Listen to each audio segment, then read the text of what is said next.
हर हर महादेव दोस्तों आज के समय में शादी ना होना या फिर लोगों का घर पर आना लेकिन बात ना बनना ये आम समस्या हो गई है। दोस्तों जब घर परिवार में कुछ ऐसे बच्चे होते हैं, बेटे होते हैं, बेटियां होती हैं जिनका रिश्ता नहीं बन पा रहा है तो हम उन सब चीज़ों को इज्जत से जोड़ देते हैं। समाज वाले क्या कहेंगे, जाति बिरादरी वाले क्या कहेंगे, रिश्ते वाले क्या कहेंगे, सोसाइटी वाले क्या कहेंगे, खानदान वाले क्या कहेंगे। उनके घर परिवार में कुंवारे बैठे हुए शादी नहीं कर पाए, आदतें खराब है उन लोगों की, शुरू से उन्होंने ऐसा किया था, उन्होंने वैसा किया था। मतलब जो भी कार्य आपने नहीं भी किया होगा ना वो सारी चीजें आपके ऊपर थोप देते हैं, तो अब आपको डरने की आवश्यकता नहीं। दोस्तों कल मेरे पास एक फोन आया था, वो मुझसे पूछ रहे थे गुरुजी पूजा तो मैं करवा दूं लेकिन क्या गारंटी है कि मेरी शादी हो जाएगी। मैंने कहा आप सोचिए, आप किसी डॉक्टर के पास जा रहे हैं, क्या उससे कहेंगे कि डॉक्टर साहब मुझे गारंटी दीजिए कि मैं सही हो जाऊंगा, मैं तभी ट्रीटमेंट लूंगा। शायद वो नहीं कहेगा।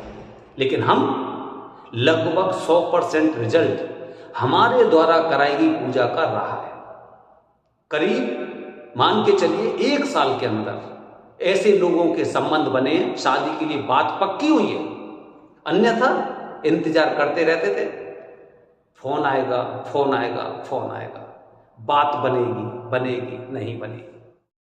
दोस्तों एक मिथ होता है, उस मिथ को तोड़ना होता है और आपका काम बन जाता है।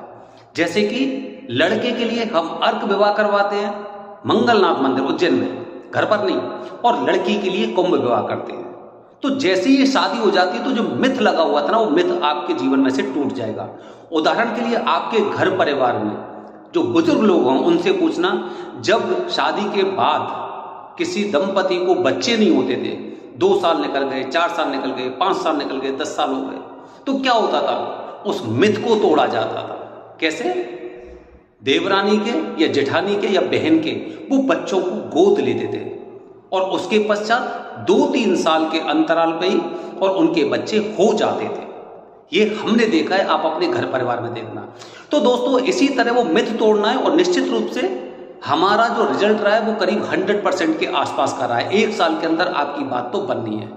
और दोस्तों एक चीज और बता रहा हूं, 20 तारीख को, इसी 20 तारीख को प्रयागराज जा रहा हूं, क्योंकि पहली बार किसी ने मुझे अपनी एंगेजमेंट में बुलाया जिनकी शादी में समस्या थी, और यहाँ पे हमारे माध्यम से पूजा करने के बाद, दिसंबर में पूजा की थी, अप्रैल में उनका रिंग सेरेमनी एंगेजमेंट है, तो वहां पे मुझे जाना है। तो ऐसी चीजें सुनकर ही हमारा विश्वास और ज्यादा बढ़ता है कि जो भी प्रक्रिया से हम पूजा कराते हैं उसका फल तो मिलना है।